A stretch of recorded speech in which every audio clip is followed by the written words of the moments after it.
Hi, welcome everybody to this, our final session of our first ever Raw Summit 2021. What we are looking at here in this final session is essentially activism in a cold climate. So here we are in contemporary Britain, where we have an 80-seat majority Tory government. How do we maintain our activism? How do we work together? How do we make sure that the work we're doing is hitting something valuable? It's going to be a conversation, so you don't have to be in StopWatch or off StopWatch to be included in that conversation. But before we get to the talk, um, yeah, we just some housekeeping. I'd like to say rules, but that sounds a bit more formal than it is. Kind of guidelines, really, because we've got nothing to enforce rules with. So this is we're trying to make this a protected space, and what that means is be as authentic and as much yourself as you feel, really. So keep your mics muted until or unless you're speaking or invited to speak. That would really help. Adjust your camera to suit your setting. So if you want the camera on, leave it on. If you want the camera off, leave it off. It's entirely up to you. We might be sharing some personal information or for context, but only share what you feel comfortable with. It's really important to remember that you might not necessarily know the other people in this space. So, take some responsibility and help to protect yourself. If anybody in the group or in this conversation says something you disagree with, then do please try and remain courteous and challenge the idea, not the person. So it's pretty obvious, really. And if you really, really disagree, then write it down because it's easier to negotiate that way. We will have a support space. So if something is said that triggers you or makes you feel uncomfortable or really reminds you of something that wasn't so nice, then just let me know, and we'll organize a space outside of this where you can talk. It might even be a phone call, but really do make use of that opportunity. As you have questions, then please put them in the chat bar, and we'll make sure that they're asked and answered in keeping with whoever is available, whoever the question is pointed at, so long as they're not speaking, I guess. And there is an evaluation form at the end. There's a surprise. It might be at the end of this actual session, or it might be sent directly to you. But either way, um, comments, questions, suggestions, compliments, or other considerations or complaints, please feel free to fill the evaluation, and know that this is the first, not the only. And so there'll be a time for your further engagement. Okay, with that, let's talk about what contemporary Britain looks like. What I'd like to do is to start by people introducing themselves. So, hi, I'm Deborah. I'm the director of StopWatch at the moment. Before I'm quite new. Um, what else can I tell you? I came to StopWatch from a circuitous route. I've done social work and youth work and lecturing and been a consultant and stayed at school too long because I didn't really enjoy working, and now I'm here. That'll be so on my screen. Neal, please introduce yourself. Tell us who you are, what you do. Good afternoon, and thank you for having me. And thank you, Deborah. My name is Neal Brown. I'm the Youth and Community Engagement Coordinator for StopWatch. I guess what led me to this work is from being in, prior to this work, I used to work and look after children in care. And a lot of those children in care was coming back to the units from some of their encounters with the police. And I guess just realizing and hearing a lot of their stories, it made me sort of want to delve in and look into this work a bit more. And luckily for me, I saw this post and I came to it. And I've been in here for about 18 months, loving the work that I'm doing, loving the fact that I'm actually helping the young people that are impacted by these policing encounters. So I hope that's That's brilliant. Thank you. Now, Habib, could you introduce yourself, please? Yep, sure thing. I'm Habib Kadiri. I'm the Research and Policy Manager for StopWatch, and I have been with them since April in a professional capacity, but volunteering a couple of years before that.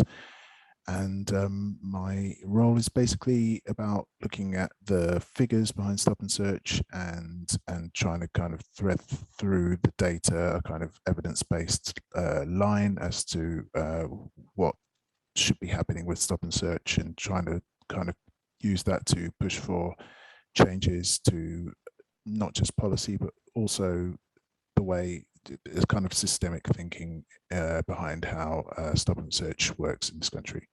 Brilliant. Thank you. We're coming back to that. Mike Shiner. Thanks, Deborah. Hi, everyone. I'm Michael Shiner. I'm a member of StopWatch. I've been in StopWatch for a while, and my day job is I'm an academic, and I guess that's really why StopWatch is important for me, because it's a place where I can engage in political activism. And for a long time, I kind of bridled against that term. I remember years ago at a conference that I was participating in, someone said to us, "Oh, you're all activists." And I think partly I bridled against it because I just don't like being told what to do or what I am. But I think I also sort of resisted the sense of being an activist because it felt like, oh, if I'm an activist, then I can't be a very good academic. And I think what's happened for me over the years is I've become increasingly intolerant of academics that don't engage in political process. And so for me, StopWatch is important because it's dealing with an issue which I think is politically hugely significant. And personally, for me, it balances out my day job, which can feel ridiculous and annoying, because it claims to be engaging in important things, and you get a lot of virtue signaling, but there's no real delivery in it.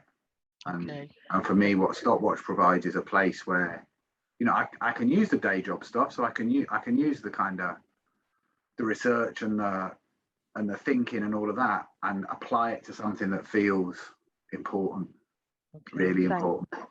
Thanks for that, Michael. What I'd like us to do later, so I'm giving you some thinking time. What does activism mean? What does it mean to be a political activist? Oh, that's nice.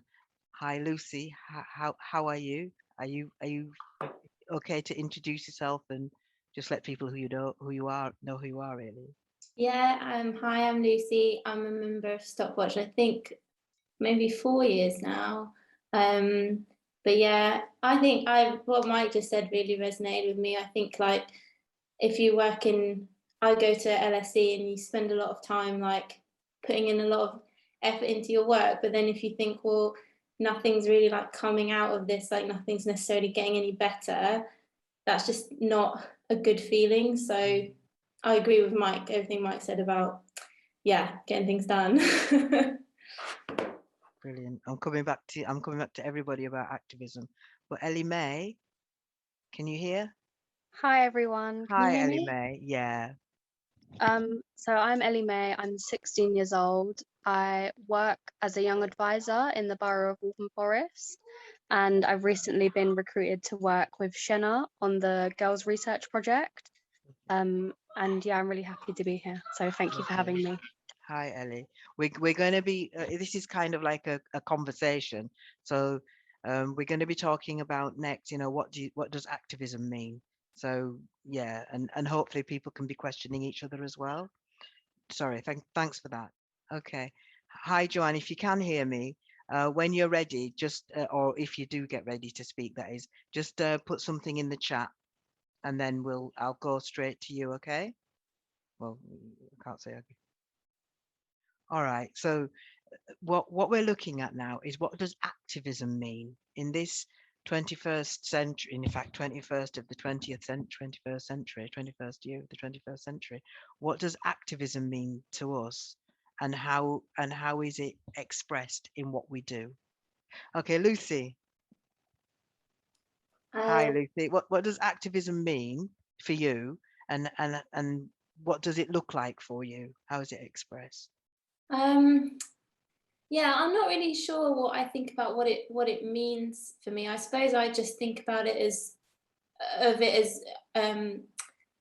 trying to like make some kind of like useful change, I guess, and that can look a lot of ways for a lot of different people, I suppose. I think for me, I guess I really try and think, well, like, what do I have like at my disposal that I can kind of put to good use? And I guess a lot of the time it's like it is just time and effort, I suppose. And like if I've got, you know, skills I've learned in like my jobs and in my studies, trying to think, well, what's the most like useful place for me to be? Like, where can my like effort be most useful, I suppose. But I also think with StopWatch, it's like seeing what everyone else needs and trying to kind of respond and help everyone else move along in what they're doing, I guess. That was quite vague, but maybe that's a good start, I don't know. Well, of course, my next question would be, well, why StopWatch? For me personally, Yeah. well, I took some of Mike's classes when I was at LSE the first time round, and it was this sounds a bit this sounds, I don't know if this sounds like horribly naive, but I guess it's true. I grew up in like rural Norfolk, and I've never had an encounter with the police before I moved to London. And just some of the stuff I heard, I was like, that can't actually be, there's no way that can be true. I've never, what? That's just completely wild. And then it was all true, obviously. So I was just quite horrified, I think. So yeah, that's why StopWatch for me, I guess. So yeah, there we go. Okay, so it was your experience of London and the injustices that you saw there that brought you to StopWatch as an activist. Yeah, I think seeing it, like the kind of the research on it and things like that, then made me look around properly. But because once I had that in my head, then you could just see it everywhere.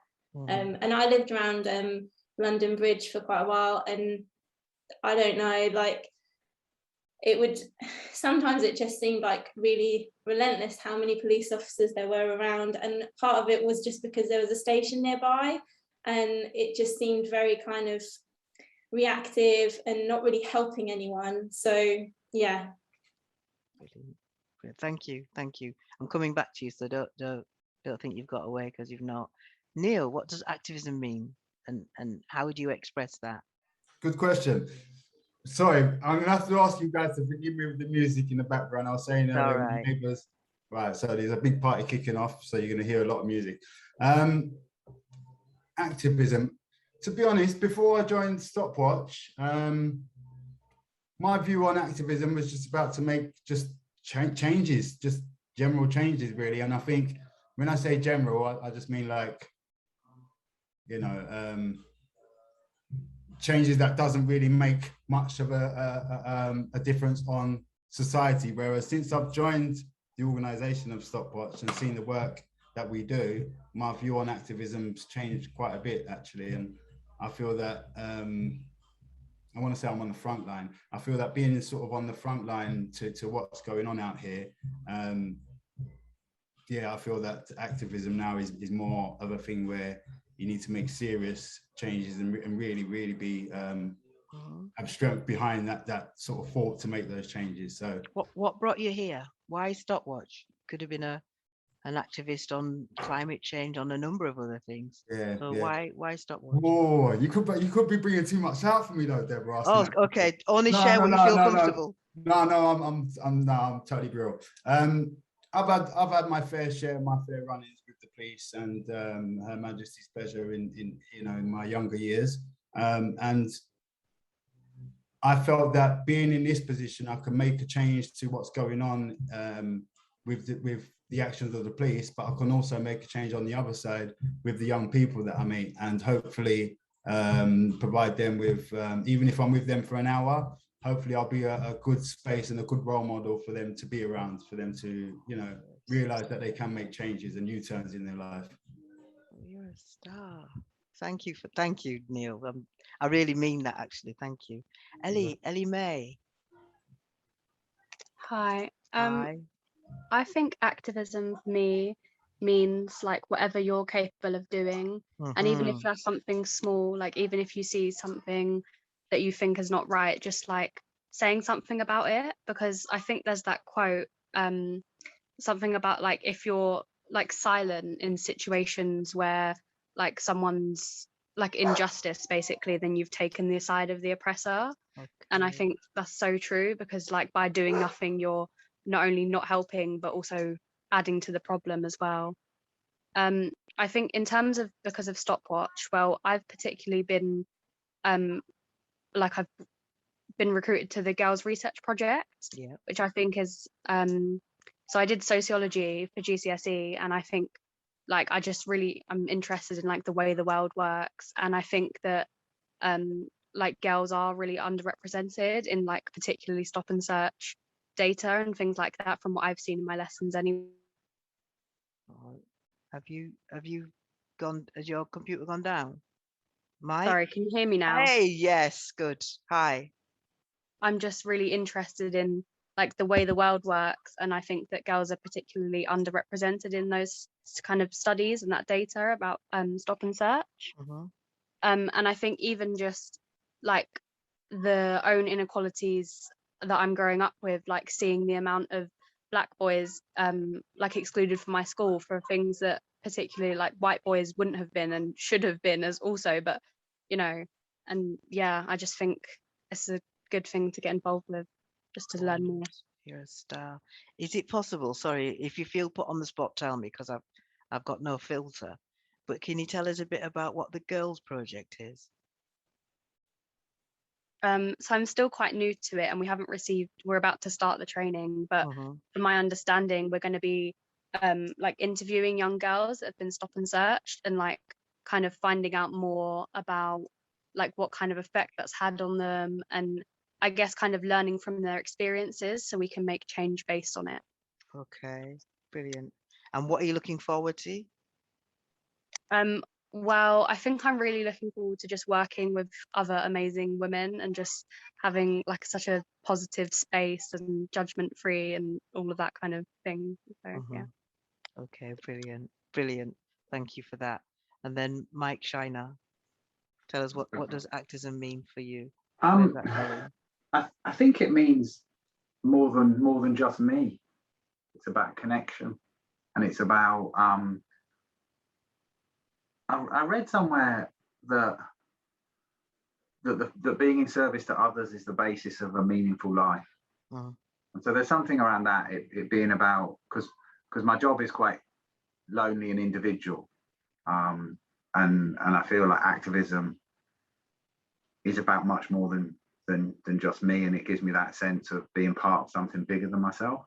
Mhm.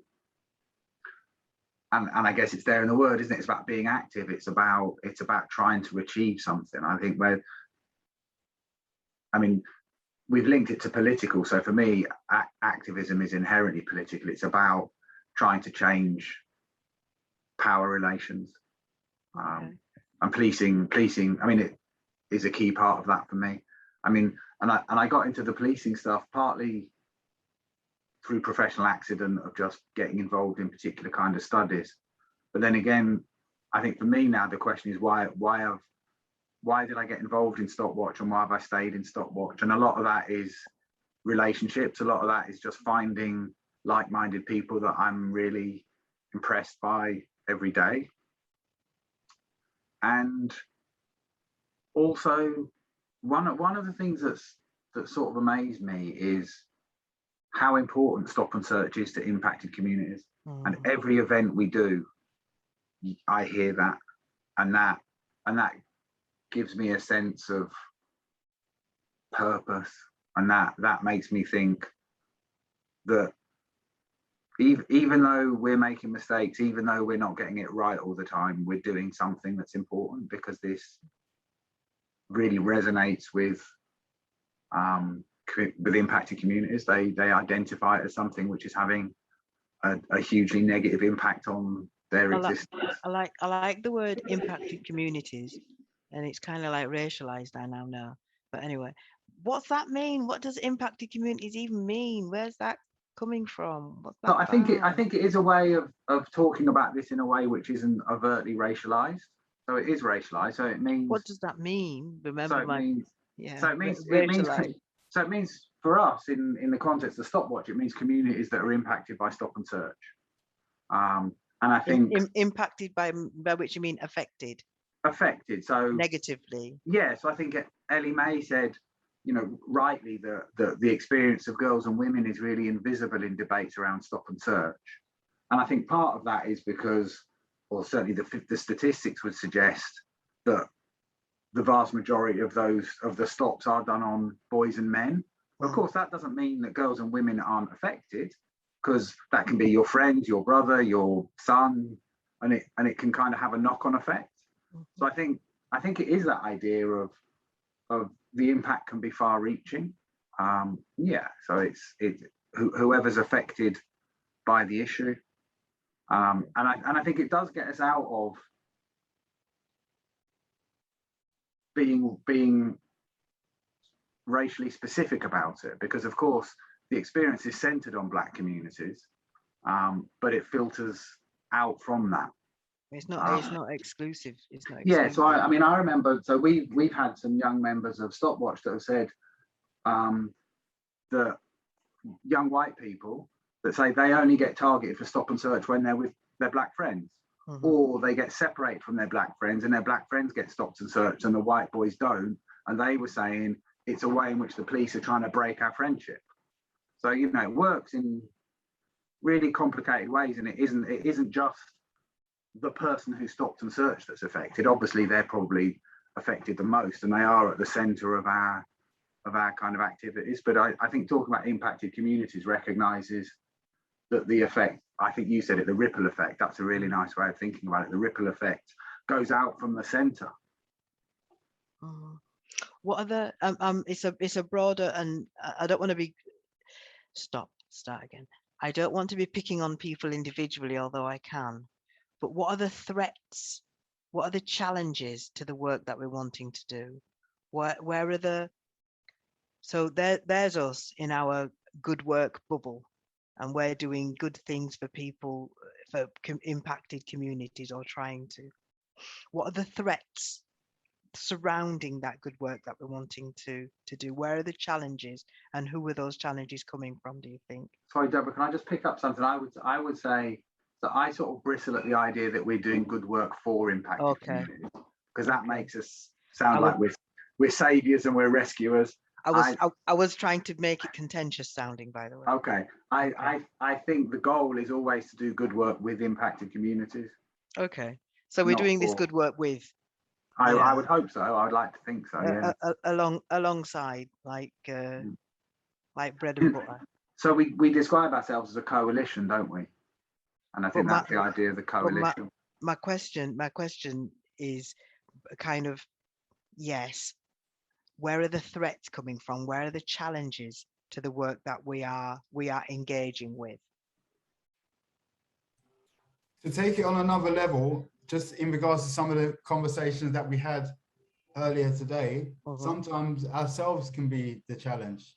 Because, you know, where we was talking about earlier, where if we're not taking enough, you know, we know burnout's real in this work that we do. So sometimes we can be the ones that can be the challenge in the work that we do too, right? If we don't take enough time to take the care for ourselves. A need for self-care. Yeah. And it feels to me like politics has become really hostile to the kind of stuff we're trying to do. So if I think about all of over the period of time that I've been involved in this, it's never felt as hostile as this. I mean, I think there's something tied up with Brexit and nationalism, which has really been unleashed. You know, you guys don't need me to tell you, but it feels like the overt kinds of racism have been unleashed in ways that they weren't before, in which people were sort of embarrassed to be like that. And it feels like in the last couple of years, and for me, that's really come to the fore in football a lot. We've seen it. So it feels like almost immediately we're on the back foot, because the the political climate is hostile to us. What do you think, Habib? Yeah, I agree with that. I think this particular incarnation of the Conservative-led government is one that has taken full advantage of the divisions signed by Brexit to kind of push this particular vision of what it thinks the country should be more like. And in the case of criminal justice, it's very hard on the law and order, very obsessed with this idea that people are there are good people and then there are bad people, and those bad people should be criminalized at every turn. And it's just very quick to do that. And it's the one thing that I think is consistent about this government, that it's got an idea of who is not worthy of anything other than the harshest, most punitive treatments, and will go after them. And so the legislation that across all different sectors is just kind of increasingly kind of chipping away at this idea that like people could possibly want help rather than be kind of punished for what they're doing. And I think that's a real massive block for us. How does the work that you do help to chip away at that negativeness, that overarching inability to penetrate? How does the work that you do help to chip away at that? Well, when you look at the evidence around stop and search, there are some things that are incredibly obvious and haven't changed for a while, such as the racial disproportionality stats. And then there are other things where the narrative that the government and also by extension the police kind of throw out there are kind of variations on things that happened, decades before. So, for example, if you take the idea that many police chiefs have been saying in public, we're doing the best we can, and the way we have to bring communities on side with stop and search is to kind of target high crime areas. And they're obsessed with saying high crime areas, and those high crime areas is kind of proxy for saying places where Black people predominantly live. And they continually push this message, but this is very much a variation on what was said about those same areas during the sus laws. And it's quite obvious when you look at the history that that's what they're doing, and they're just regurgitating that argument. And so from StopWatch's perspective, again, the evidence does not suggest any of that. For example, the Colour of Injustice report that Mike Schreiner led on shows that geographically, Black people are not just disproportionately stopped in places where they live, they also are stopped all over a city. And that does not change. And that's the kind of thing that is kept hidden when the police talk about what they are, trying to push their agenda basically about, criminalizing certain types of people. They kind of hide the other kind of information that would disprove their own argument. Okay. Can I ask you,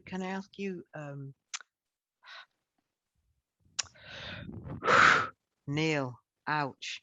Can I ask you, Neal, how does your work chip away at that government consensus of Black people bad, the rest of us good, lock them up?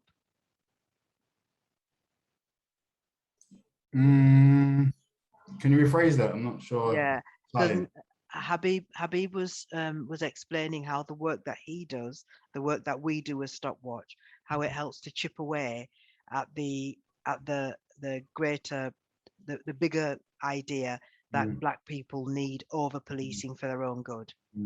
Yeah. So my question for you is, how does your work kind of chip away at that idea too? I don't think it chips away. I think it more on the other side, it more adds to. So we're about trying to instill resilience in the community as well in the work that we do. So I guess a lot of the What do you work, mean resilience? What does that mean? as in, you know, we know the community out there is the Black community in particular are you know, forever stopped and searched. You know, as Habib and Mike just said, it's been going on for some time. We know that, and there's been many talks about that. We can't, not we as in StopWatch, just in general, we can't really change the system. So I guess the work that I'm about is trying to, I want to say arm, or there's another term I put it, is self-defense. So Armor. yeah, more armor for the people that need it. So I guess the work that I do is like self-defense classes. You never know when you're going to need some of the explain what that work is. Okay, well, that work would mean me, for instance, when I deliver workshops to youth organizations, and, you know, speak to the youth about how they navigate a stop and search encounter. So with the workshops that I deliver, I would help them and show them techniques and ways to speak to the officer that doesn't really get them on the wrong end of a taser, let's say. So yeah, that's why I say the work that I do, I guess I like to term it as self-defense type classes. Okay. It's all about the art of speaking to an officer, I guess. Armoring. And what about the broader work, you know, engaging with communities and stuff?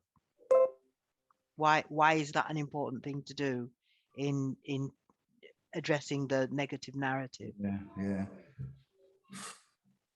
that's a really big question. The work, because a lot of the calls that I get, there are, I think I mentioned it before, a lot of the calls that I would get, there, you know, these are people that have gone through some traumatic experiences, and I think even Tariq mentioned in one of the sessions earlier, I find that they do just need someone there to speak to. Majority of the time, the majority of the callers that call in, you know, it's just that they've got someone on the end of the phone that can understand what they're speaking about and be there and give them the space to speak about how they're feeling as well. So I think that's where a lot of the work that I do really impacts and helps the community. Okay.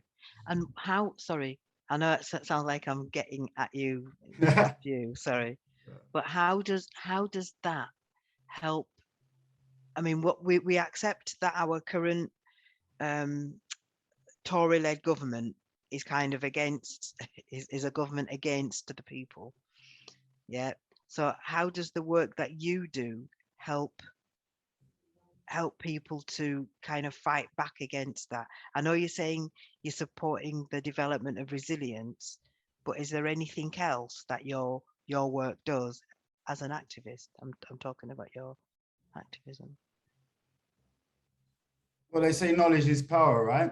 And I guess that's what I try to do. I try to kick out the most important knowledge that the community needs. Yeah, and I hope that I deliver that in a fashion that they can understand, and I believe they do. Yeah, no, like I say, knowledge is power, and you know, it's all about delivering the knowledge in the right way, so the community have the resilience to handle these encounters. Okay. And for you, Lucy, how does your work chip away? And where do you think the challenges are most evident from? I think most of what I do for StopWatch, like other than like general kind of help, is around the research stuff and around the policy stuff.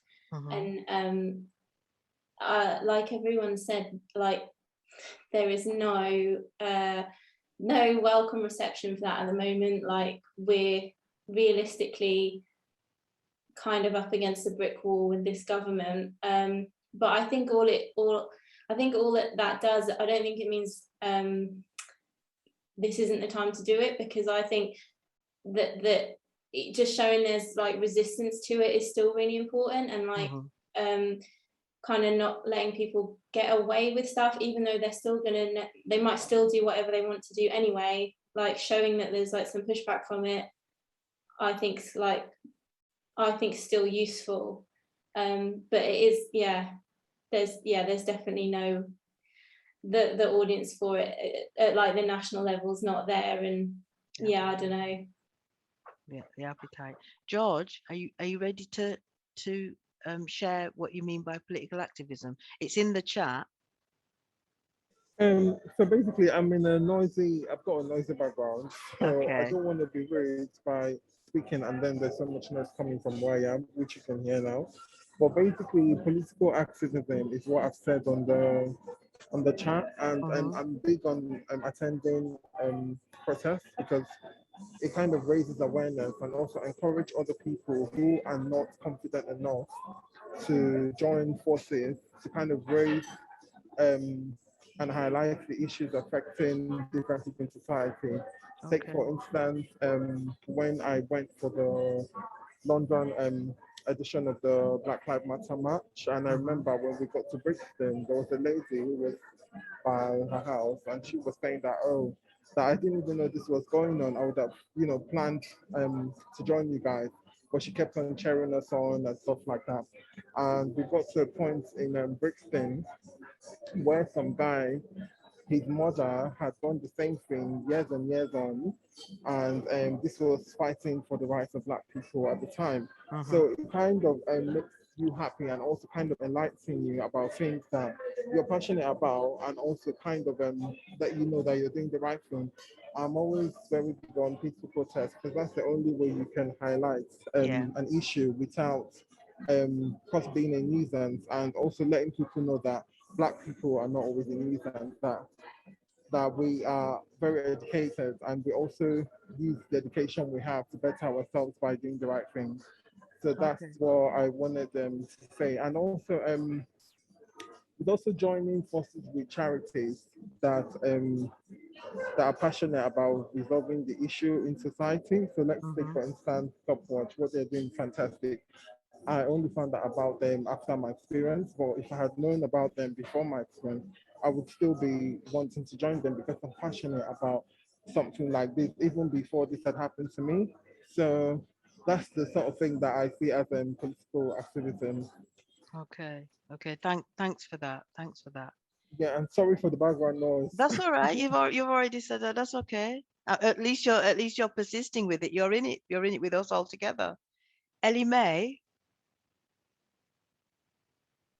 Hi. What do you think the challenges are? I mean, you'd said previously that you can identify that the Black young men in school were getting a harder time than their white contemporaries, and that we're ready to fight that, as amongst other things. But where do you think the challenges are? Who do you think is going to say no, you don't? I think just kind of like echoing what everyone else has said, like we're just living in a system that doesn't want to make it equal and doesn't want to make it fair. And I think really, if no one in a position of power wants to do anything to change it, then I think what we've got to do is just listen to people's stories and just educate as many, like just general people as we can, because it is the things like marches and protests that, the people are putting on that will eventually and hopefully, I guess, make the government listen. And yeah, I think if they're not ready to change the system, then we have to be willing to persist and to try and fight for it ourselves. Yeah. Go on with that. That gives me such hope, young lady. That gives me such hope. Mike Shiner, where do you think the greatest challenges are coming from, and how might those be addressed? So can I just go back to something, because one of your questions has really got me thinking about something. I'll loop back to this. So one of your questions is how do these two bits of StopWatch fit together? So we do the kind of the policy work and the advocacy work and trying to influence politicians and police and the public, and then we do the work with what I'm still calling impacted communities. And I think how they come together is it's about trying to reduce the harms associated with stop and search. And I think you can reduce the harms in two ways. You can try and get people to do less harmful things, so get the police to do less harmful stop and search. But then also what I took from the great session that we had this morning on the journeys that we didn't want to travel is the idea that that trauma isn't the experience itself, it's how you emotionally react to the experience. So that I think harm reduction can be both in trying to get the police to engage in less harmful stop and search, and also supporting and working with communities so that they can process that harm in a way which causes them less damage and less harm. And I think that's how the two things come together. I think the biggest challenge is, I suppose, what it's always been, which is that there's a profound lack of empathy for the communities that stop and search is targeted at. And I feel quite conflicted about it, because on the one hand, I sort of think, you know, it's true that the political climate is really hostile, but I also think that the vast majority of people carry a real strong sense of fairness, and are open to understanding. So I think that the biggest challenge is trying to build empathy and understanding amongst populations that don't have this experience for communities that do. And I think, and again, that's where I think these two different parts of the work come together, because I think what I think StopWatch has done at various points is, and I think will continue to do, is creating a space in which the voices of people that are actually impacted by this experience are heard in public debate, because the police have so much access to news media. And I think in some ways this is the greatest power that the police have, is the power of propaganda. I mean, they have so much access to news media. If you just think back to a year ago or 2 years ago about how much knife crime was in the media, and how in every news story knife crime got linked to stop and search. So what that does for people, that automatically creates an association in people's minds between knife crime and stop and search. So of course people go away thinking the solution to knife crime is stop and search. So I think the biggest challenge for us is trying to create that sense of empathy and understanding, and creating spaces in which the experiences of impacted communities are heard. I think, I mean, for me, as I'm getting older, it's like stop and search is a race hate crime. It's perpetuated on young black men because they are young black men, but that the people perpetuating that crime have got dominion over those bodies, so they're allowed to, and somehow you're not allowed to complain about it. And I think that's the injustice that really triggers me into, well, anger. I seem to be spending my time angry, but anyway, that's that. Can I just reconnect with that, Deborah, because I think it ties back to the empathy issue, because one of the things that I've kind of become aware of through work with the police is that I think when you're doing that to communities and people, you can only do that to them if you don't care about them. So I remember there was a conversation in one of the sessions about whether the police care, and my point is, in order to engage in that activity, you have to not care. That doesn't mean that you're an uncaring individual. What that means is, in that role, at that time, you have to tell yourself things which allow you not to care. So I remember talking to a police officer who'd been in the Met, had been part of the territorial support group, which does a lot of stop and search and travels across London, and isn't really located in any particular area, but does a lot of what we would consider aggressive policing and aggressive stop and search. So people talk about the bully vans a lot, and that's generally the TSG. And he was telling me about just how differently he felt about communities when he was doing that role to when he was a neighbourhood police officer. And he said when he was a neighbourhood police officer, people became humanised to him. Communities became humanised, whereas when he was rampaging around London doing shed loads of stop and search, he didn't think of communities as being humanised. So I think that, again, that's the issue around kind of empathy and moving away from hate. I think it's a powerful label, isn't it, that you use? Sorry, Bob Marley says only love can conquer hate, right? So that's the root of empathy, isn't it? Love. So yes, good point. Lucy, do you want to say what you've said in the chat? I think there's something about how little contact some groups have. Yeah, no, I was just going to say, like, thinking about what Mike said about empathy, that I think sometimes, like, when we're talking about trying to make other groups have empathy for people who are stopped all the time, if you're from a place where you never see a police car, they only ever come to help you when something's gone wrong, and it's always something really minor, it's really easy to buy into a narrative that people who get stopped are stopped because they need to be stopped. Like, that suddenly makes sense to you because you're like, well, I never get stopped and I never do anything wrong, ergo, Yeah. da, da, da. Like, so I think, like, anything that's all the press that happened in lockdown about all these people that were, I just feel like there were a lot of big stories, and that I hope that like actually reached some people, I suppose. I don't know though. Mike, sorry, not Mike. Ellie Mae, what do you think? Sorry, I think my connection cut out for a bit. Can you repeat the question, please? I'm just saying, Mike was talking about the need to support people to develop the empathy for communities that are impacted by Stop Search. And Lucy was saying that there are some communities who the police are really lovely all the time.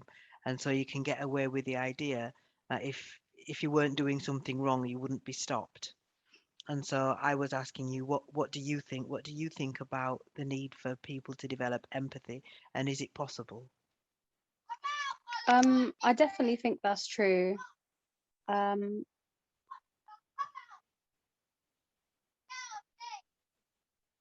I don't really know what to say without just kind of like repeating what everyone else has already said. Well, you repeat it and then we'll tell you that you're repeating it. That's okay. I just want you to be part of the conversation. I don't want you to feel that you're just kind of, sitting there like a bump on a rock.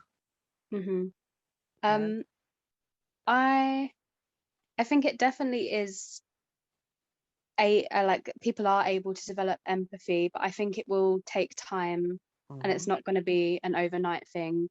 And also, I think if you are kind of really far removed from those kind of groups that you need to develop empathy for, I think it makes it a lot harder. I think, like, I think what we need is more integration in different areas of society. And I think through that integration, you find, like, I don't know, like maybe if you presumed different things about a certain group of people and now you're with them and you're talking with them and working with them and things like that, then you kind of like, you're breaking down them social barriers, and in that way you kind of develop empathy, even though you probably should have had it from the beginning. But yeah, so I think the key to like developing empathy is probably like more integration. Okay. And by integration you mean contact? Yeah. Okay, that's interesting. Okay, so what are the opportunities then? We can see that we've got a terrible government, and we can see that there's a need for developing empathy, and we can see that we've got all of these good ideas about how we want to work together with communities, and what's really important is making sure their voices are heard. So what opportunities do we have? What are the given the circumscribed circumstances, given where we are, what opportunities are there that we can kind of hook up under to make a difference? Can I ask Habib that? Yeah, sure. So from my perspective, from what I do in my work is highlighting all those areas that I think I kind of touched on before, that the police might neglect to mention, all the kind of the evidence that shows that, or at least indicates that, you shouldn't be criminalizing people. And I think it's important to kind of bring that out from the shadows and say, look, you're kind of doing a lot of things that the people in these communities aren't standing for. And I think if you spread that message to, or at least, you know, you try and win the hearts and minds of mainstream kind of society, then you might be able to shift the needle somewhat. Because I think that even despite the way the police try to kind of present themselves, there is still quite a, I think maybe I'm being too soft here or something, but I would have faith in mainstream society kind of having a more positive attitude towards kind of like these injustices, and kind of like being more sympathetic than the kind of like possibly mainstream media might suggest. I also think that away from what I think and away from my position, I think that, you know, you can't be getting into the community. So the good work that people like Neal and Shenna do for StopWatch, where, you know, they actually make direct contact with people in communities that are overpoliced, you can't beat that. You could never kind of substitute for that. You can never do enough really in those areas to kind of like spread the word and kind of say, look, there's a kind of blanket solidarity here towards kind of finding justice for kind of egregious police acts, and this, you know, we can offer support and we can work with you to kind of find solutions, and we, you know, we can use all manner of channels to try and find, you know, good solutions to the problem of over-policing. Brilliant. Sorry, can somebody read Joanne? Thanks for that, Joanne, but my eyes are not working. I can read that if you want. Yes, please. So Joanne is saying, for her as an everyday citizen without public reach, activism and empathy is in the little things, like being alert to for ableism in all its forms, since all isms are ableism, just directed at different characteristics, helping the target back to a place of safety, and, if safe to do so, calling the act out in a way that inspires change in the perpetrator instead of fostering further alienation and division. Small gestures like moving over to a person on the bus who is getting racially or sexually harassed and striking up a friendly conversation with them to crowd the bully out, things that communicate to the victim that they have been seen and that people around them recognize they shouldn't have had to be subjected to that treatment. Activism is a personal act. Yeah. In the personal is political. Yes, it is. Yes, it is. Ellie has said that was really beautifully put. Thank you, Joanne. Thank you, Joanne. For you, Neal, what are the opportunities? What are the opportunities of taking this work further, of moving beyond the current narrative? Collaboration, man. I think collaboration's just as important. It's so funny though. I mean, there is so many organizations out there doing some amazing work, and it's like we don't know about each other. And I think if we did and we collaborated a bit more in the work that we did, we would make a bigger, quicker. What's collaboration mean? What's that? Just as in working together, like projects, for instance, you know, for instance, the Raw project that we've done, we brought all different people in, all different organizations, in a space where they can communicate with each other, get to know how each other works, you know, and I guess that's another way of how we can make the changes that we need, because, you know, organizations are getting in front of the right organizations. All right, thank you. I'm going to ask Lucy kind of the same question, but I'm glad Neal has brought Raw in. How do you feel what are the opportunities, Lucy, do you feel? And in what ways does the Raw project demonstrate one of those opportunities?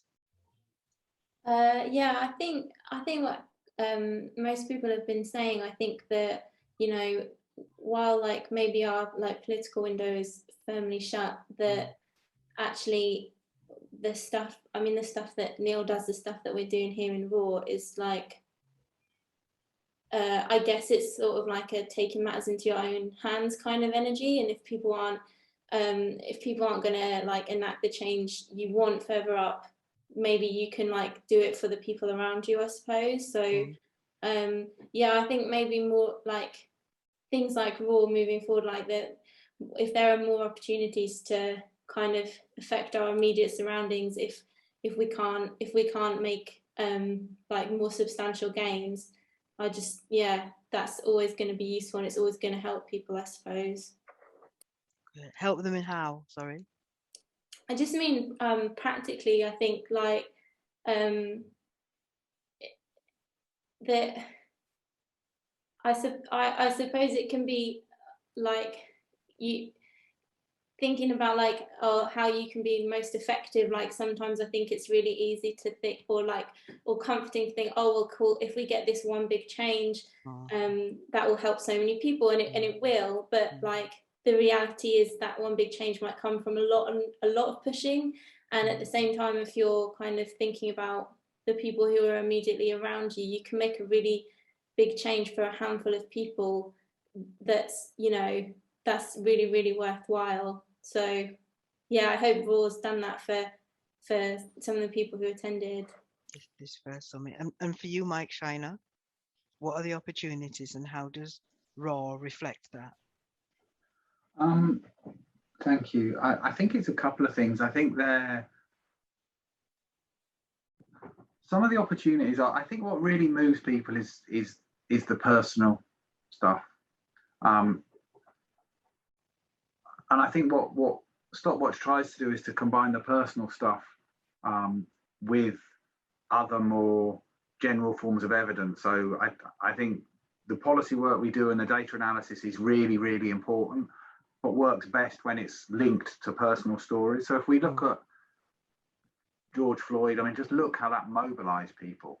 And it's because I think it's because it was such a brutal, personal story, experience, event, call it whatever. You couldn't not have a reaction to it. You couldn't fail but to be moved by it in one way or another. And so I think part of our and part of the critique of that the activists in the UK have made, and I think rightly, is why has Britain not been moved by those kind of events here in the UK? Why did it take something in America for people in the UK to take to the streets and start to protest in the way that they did? And I thought that was a really strong point. And so I think part of it is making sure that when those events happen, and we hope and we pray they don't, but of course they do, is that they're spotlighted and they're made known, because I think so much of this happens, as Lucy said, in the shadows and away from public consciousness. So part of it is that. I also think part of it is, you know, not waiting for opportunities. It's about creating opportunities. So we have to try and create opportunities through our work. And how does Raw do that? How does Raw So I think one of the ways in which we do it is we make stories, we create stories, we build partnerships, we build links, we highlight how Stop and Search fits into the work of people that might not necessarily think that's a specific focus. So for example, some of the work that we've done, or I think that Raw is really based around, is trauma informed. So the idea is we've recognised through contact with impacted communities that this is having a real emotional toll on a lot of people, on the people that have stopped and searched, their friends, their relatives, their families. Who works with trauma? Therapists work with trauma. I don't think many therapists would think that Stop and Search is an important focus for their work necessarily. So it's about building those links and showing how Stop and Search impacts on lots of areas of life and is relevant for lots of people to engage with, and building those coalitions, building those ties, and really creating resources. So I think one of the other things that I'm hoping Raw does was really establish what, I mean, it's not my term, it's someone else's term, but it's a useful one, proof of concept. So it's to really try and establish that actually a trauma-informed approach is a really valuable way to work around stop and search. And I think that's what RAW has certainly showed me, has showed that is a really valid and useful way to work on it. So then to take what we've begun through RAW, develop those resources and make those available to teachers, youth workers, sports leaders, artists, musicians, everybody, so that this becomes available as a way of thinking and a way of working about the issue. Brilliant. Well, you know that already. Brilliant. Yeah. Thank For you, it's all right. It's all right. Yeah. For you, Habib and Neal, you know, RAW into the future. What are the next steps? How do the collaborations that we've begun, the reach that we've extended, how do we need to take those into the future?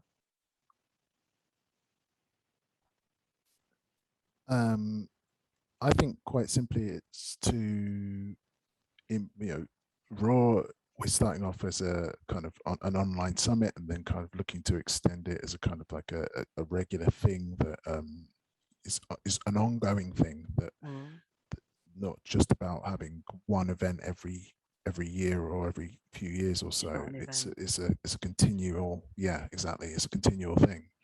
And I think that's how we kind of, what we're doing is kind of opening up a new branch in under kind of like the ways in which we can help people through stop and search.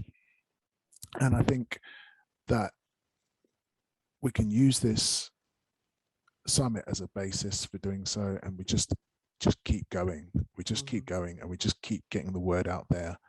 And it's just a perpetual thing. We just keep going, keep spreading the word, I think. And for you, Neal?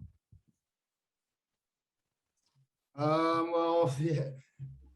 My thing is, I don't like to focus on the end result of things. It's more or less it's more for me. It's the journey. It's the journey on getting to that end result to focus on. And I think the journey that RAW's taking, and how I see RAW, is for us to connect people with the lived experiences of these encounters with the police with the right therapists, and for us to provide that service for the same way as StopWatch provides a legal service, legal support. I would like RAW to be able to provide a sort of therapeutic type support for these people that have had encounters with the police. So I think that's one of the first sort of milestones for RAW.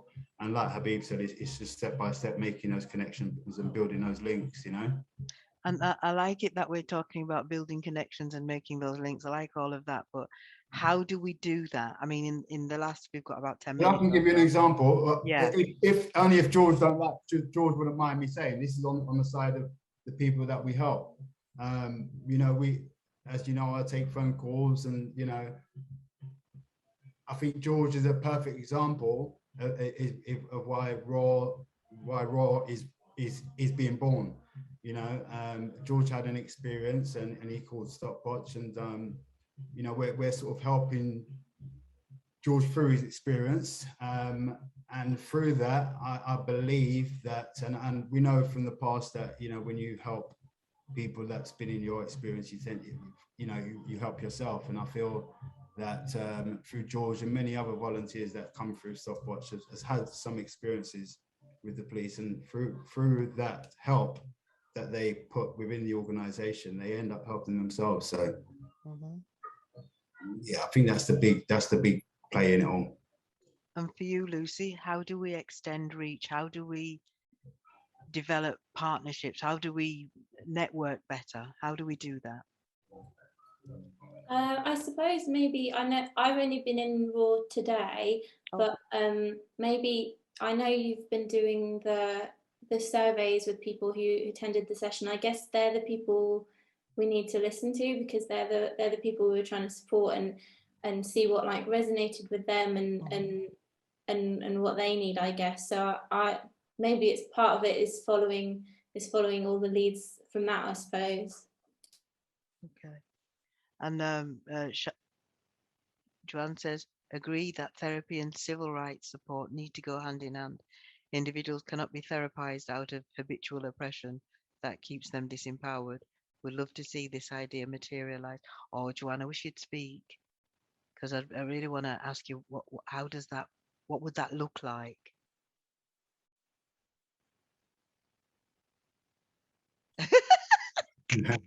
It, I would like to. I would like, if you don't mind, Deborah, to see if what it would look like for George. What, you know, if someone that's had the experience that's sort of going through it. Yeah.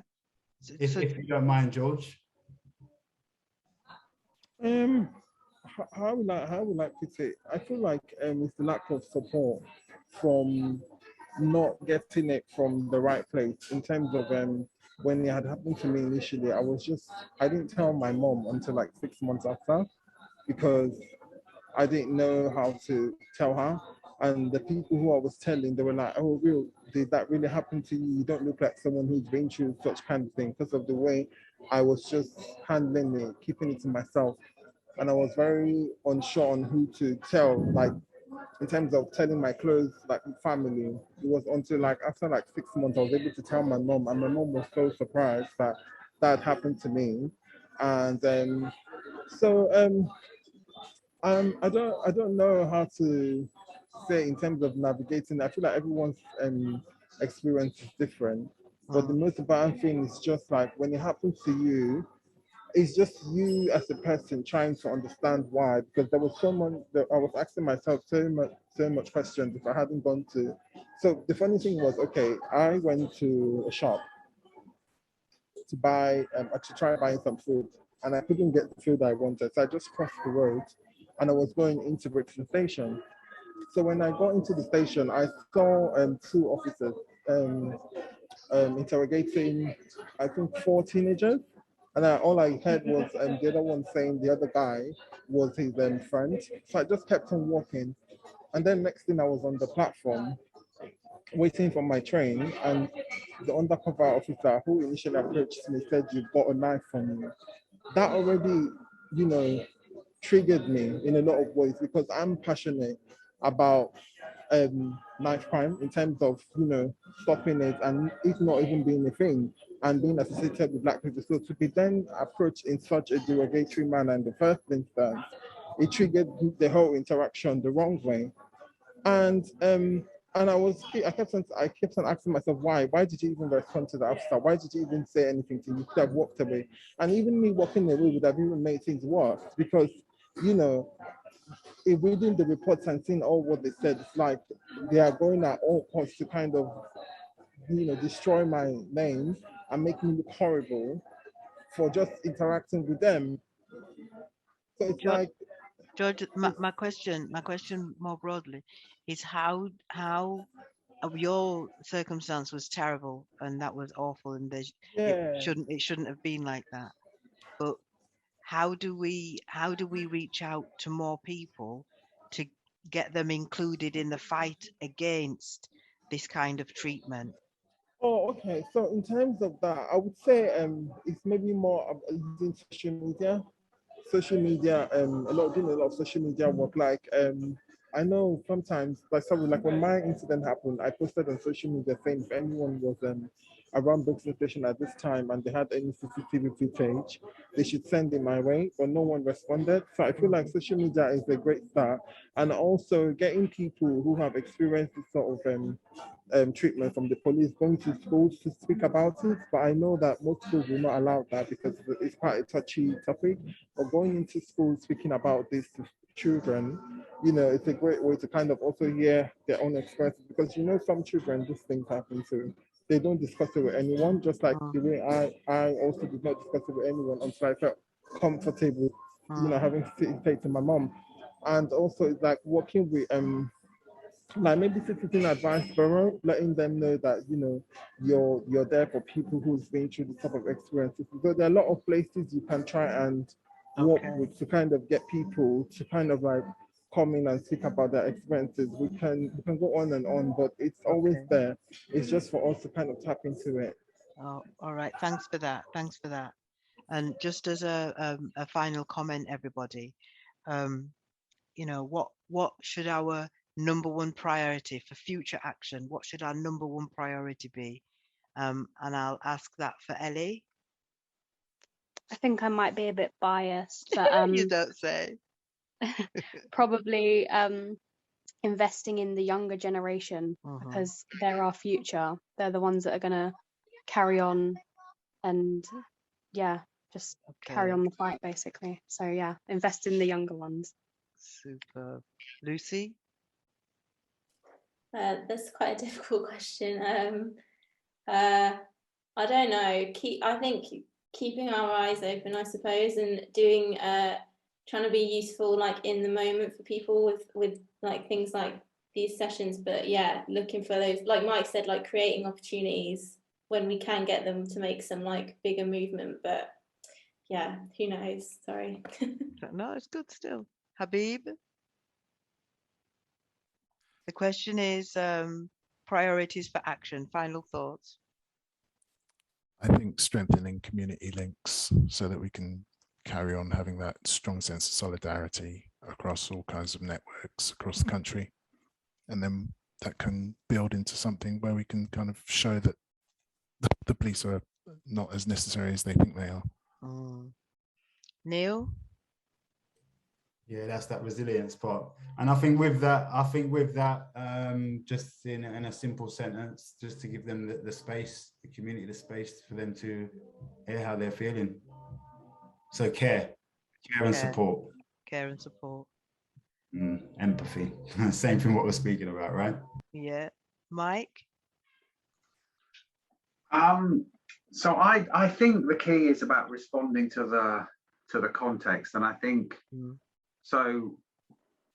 StopWatch did a lot of campaigning and advocacy aimed at politicians and police and blah blah blah in the initial period, and I think had some success. And then we hit a point when we thought the political climate has changed in such a way that there's no point in doing that. That's just pointless activity because you're not going to persuade anybody of anything. And we kind of pivoted our resources, I think, much more to engaging with impacted communities to manage the harm that was going to come as a result of the increases in stop and search that we felt were inevitable. And I think that was the origins of RAW.